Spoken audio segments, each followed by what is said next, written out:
জয়গুরু। ওং শ্রী পরমাত্মনে নমঃ। সকলকে জানাই শুভেচ্ছা এবং যথাস্থানে প্রণাম।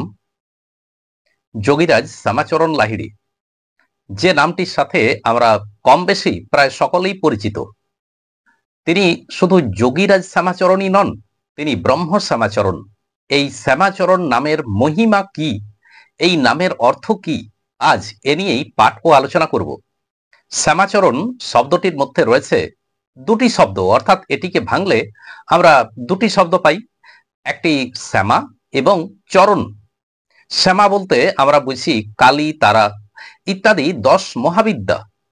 ইনি হলেন প্রকৃতিরূপা মহামায়া বা 10 প্রাণ।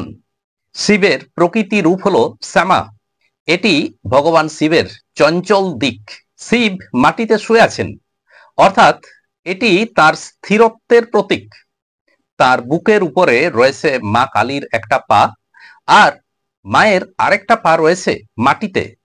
তো মা কালীর এই যে দুটো পা, একটি শিবের বুকের উপর, আরেকটি মাটিতে রয়েছে, এর মানে কি? এর মানে হলো স্থির শিব থেকে উৎপন্ন চঞ্চলতা ক্ষিতিতত্ত্ব পর্যন্ত গেছে, অর্থাৎ ক্ষিতিতত্ত্ব পর্যন্ত বিস্তারিত। কাজেই স্থিরত্বই হলো মূল বা পুরুষ। এই স্থিরত্ব থেকেই উৎপন্ন হয় চঞ্চলতা বা নারী বা প্রকৃতি। এই পুরুষ কিছুই সৃষ্টি করেন না, তার থেকে উৎপন্ন যে চঞ্চলতা বা নারী, তিনি সবকিছু সৃষ্টি করেন। আর চঞ্চল দিকটাই হলো কালী, তারা, মহামায়া, দুর্গা, প্রকৃতি ইত্যাদি। এই চঞ্চল দিক থেকেই সমস্ত কিছু সৃষ্টি, তাই তিনি হলেন মাতা। এবার চরণ, এই চরণ শব্দের অর্থ কি? শ্যামাচরণ।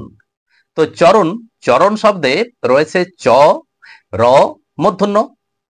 চ বর্ণটি হলো ইড়া বা চন্দ্র নারীর প্রতীক। র হলো তেজ তত্ত্ব বা সূর্য বা পিংলা। আর মূর্ধন্য বলতে নিবৃত্তি বোঝানো হয়েছে। আমরা জানি যে আমাদের নাভিতে রয়েছে তেজ তত্ত্ব।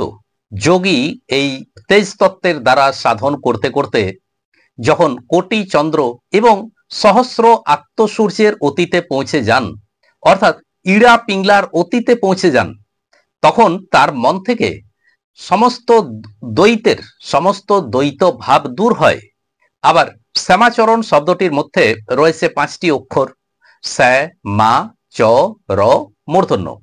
এই 5 অক্ষর হলো পঞ্চতত্ত্ব। অক্ষর শব্দের অর্থ কি? অক্ষর শব্দের অর্থ হলো যার ক্ষয় নেই। প্রাণের চঞ্চল দিক এবং স্থির দিক, এই দুটো দিককেই অক্ষর বলা যেতে পারে। অর্থাৎ এই দুটো দিকই অক্ষর পদবাচ্য। আমাদের এই দেহে কূটস্থ কৃষ্ণ স্থির আছেন বলেই পঞ্চতত্ত্বের অস্তিত্ব রয়েছে। এবার কলিযুগ শেষ হতে চলেছে, আসতে চলেছে সত্যযুগ। এই অবস্থায়, অর্থাৎ সত্যযুগের প্রভাব যখন পড়বে, সত্যযুগ যখন আসবে, যোগীরাজ আমাদেরকে বলেই দিয়েছেন যে তখন সকলকে সাধনার মাধ্যমে, যোগ ক্রিয়ার মাধ্যমে ব্রাহ্মণত্বে পৌঁছতে হবে।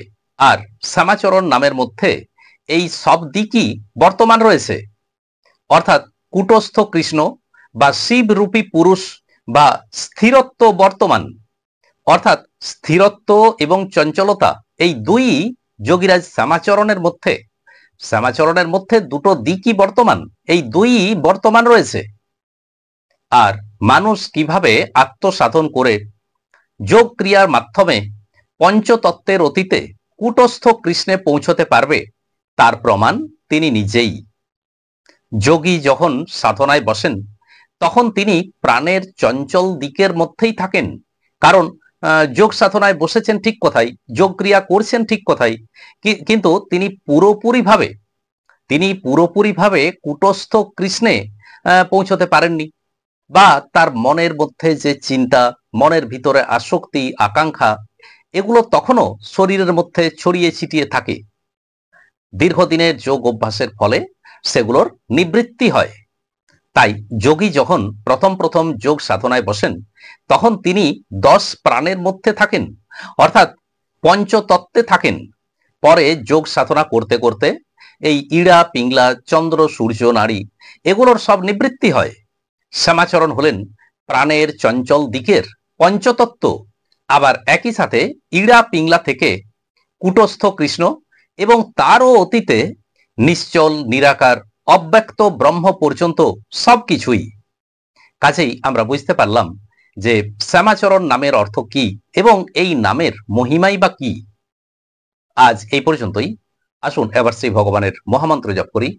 হরে কৃষ্ণ কৃষ্ণ কৃষ্ণ হরে হরে, হরে রাম রাম রাম হরে হরে।